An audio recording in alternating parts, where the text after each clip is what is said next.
Di kesempatan kali ini kami akan memberikan informasi penting kepada para pemilik KTP, para pemilik surat izin mengemudi baik SIM A, SIM C maupun SIM kendaraan berat lainnya.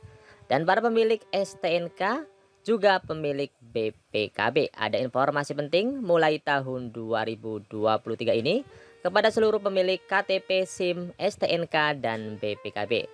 Segera persiapkan dari sekarang sebelum Anda terlambat. Simak informasinya sampai selesai agar teman-teman semuanya tidak gagal paham dan salah paham dalam menyerap informasi yang telah kami berikan. Dan sekarang kita langsung saja simak informasi selengkapnya. Untuk informasi yang pertama kami tujukan kepada seluruh pemilik eKTP di seluruh Indonesia. Ada informasi penting yang perlu diketahui bahwa di tahun 2023 ini pemerintah bakal menggencarkan pembuatan KTP digital kepada masyarakat di seluruh Indonesia guna mengantisipasi hilangnya dokumen penting secara fisik yaitu berupa KTP. Sebab dengan KTP digital ini dokumen kependudukan nantinya tidak perlu lagi dicetak atau disimpan di dalam dompet. Dalam pembuatan KTP digital, Kementerian Dalam Negeri Kemendagri menyebutkan ada beberapa syarat yang harus dipenuhi. Seperti diterangkan oleh Dirjen Dukcapil Kemendagri Zidan Arif Fakrullah, salah satu persyaratan untuk pembuatan KTP digital adalah mempunyai handphone, dan bagi warga yang tidak mempunyai HP, Zidan menuturkan warga tersebut masih tetap dilayani oleh Dukcapil. Untuk itu Dukcapil tetap memberikan pelayanan identitas digital ini secara bertahap, dan yang belum mempunyai handphone atau belum ada jaringan tetap akan dilayani dengan bentuk fisik dan pelayanan manual seperti biasanya. Dia juga mengatakan KTP digital nantinya akan dilakukan secara bertahap di seluruh Indonesia. Dan berikut ini adalah beberapa cara untuk pembuatan KTP digital di tahun 2023. Untuk yang pertama, unduh aplikasi identitas digital di Play Store di ponsel teman-teman semuanya. Kemudian yang kedua, input nomor induk kependudukan atau NIK, alamat email, dan nomor ponsel yang aktif. Kemudian yang ketiga, melakukan verifikasi wajah. Yang keempat, pembuat KTP digital nantinya akan melakukan verifikasi email. Setelah berhasil, kembali ke menu utama untuk login. Dan yang keenam, nanti di KTP digital ini tersedia menu utama seperti nomor KTP, kemudian data-data keluarga, nomor NPWP, kepemilikan kendaraan, dan kartu vaksinasi COVID-19. Dan untuk penerapan KTP digital akan dilakukan secara bertahap di seluruh Indonesia di tahun 2023 secara nasional. Kita doakan semoga saja pemerintah sukses dalam rangka mengembangkan sistem KTP digital ini. Selanjutnya untuk informasi yang kedua, bagi para pemilik surat izin mengemudi atau SIM, atau bagi teman-teman semuanya yang akan membuat surat izin mengemudi. Karena Kapolri Jenderal Listio Sigit Prabowo membuat instruksi terbaru yang mempermudah masyarakat dalam pembuatan surat izin mengemudi. Kapolri juga menegaskan kepada seluruh jajarannya untuk tidak memungut biaya apapun pada pelayanan penerbitan surat izin mengemudi selain pungutan biaya PNBP surat izin mengemudi atau PNBP SIM.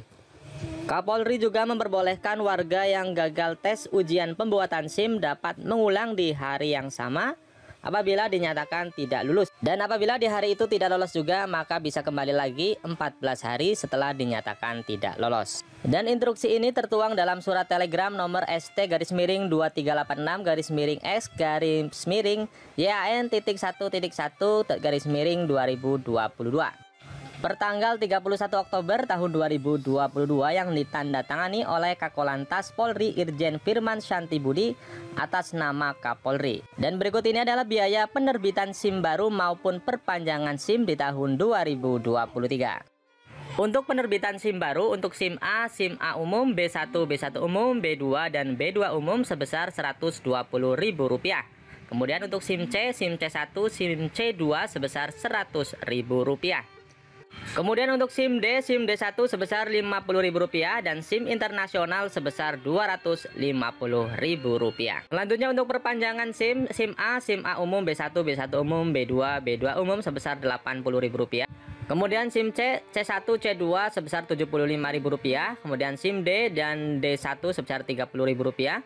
Kemudian SIM internasional sebesar Rp225.000. Arahan Kapolri selanjutnya adalah pelaksanaan pemeriksaan kesehatan jasmani dan rohani. Calon peserta uji SIM adalah di luar mekanisme penerbitan SIM dan dilaksanakan di luar area gedung Satpas.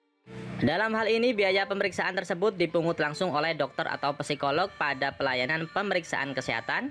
Kapolri juga melarang petugas pelayanan penerbitan SIM menyalahgunakan pelaksanaan pemeriksaan kesehatan tersebut untuk melakukan pungutan biaya lain, baik secara langsung maupun tidak langsung. Untuk informasi yang ketiga, yaitu bagi para pemilik surat tanda nomor kendaraan atau STNK. Pemerintah akan melaksanakan pemblokiran STNK pada tahun 2023 bila para pengguna kendaraan tidak melakukan perpanjangan setelah masa berlaku 5 tahun habis selama 2 tahun berturut-turut.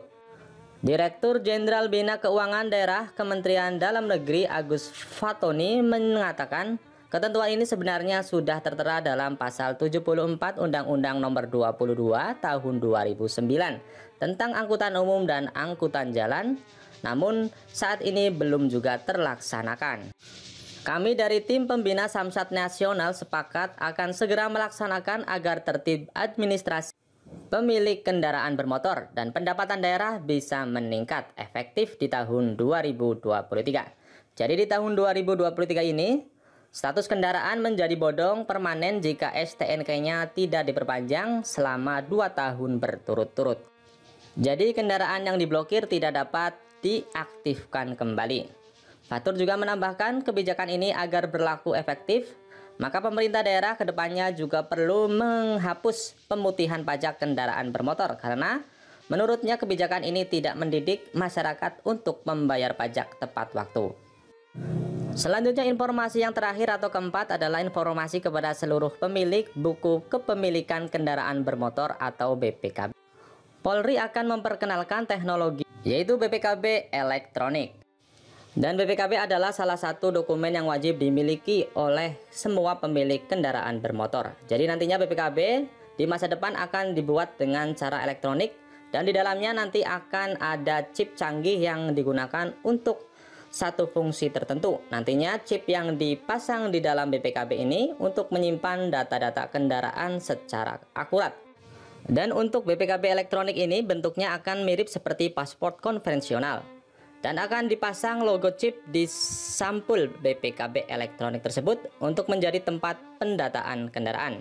BPKB elektronik nantinya akan terintegrasi dengan semua data Korlantas Polri. BPKB chip ini juga akan terintegrasi dengan stockholder. Keuntungan BPKB elektronik adalah memudahkan pelayanan proses mutasi kendaraan menjadi 1 hari kerja dari yang sebelumnya sampai dengan 1 hingga 2 bulan. Kemudian yang kedua, mencegah penyelewengan, pemalsuan, dan duplikat surat kendaraan bermotor. Itulah informasi kepada para pemilik KTP, SIM, STNK, dan BPKB di tahun 2023 ini. Semoga informasi ini bermanfaat. Kami ucapkan terima kasih. Wassalamualaikum warahmatullahi wabarakatuh.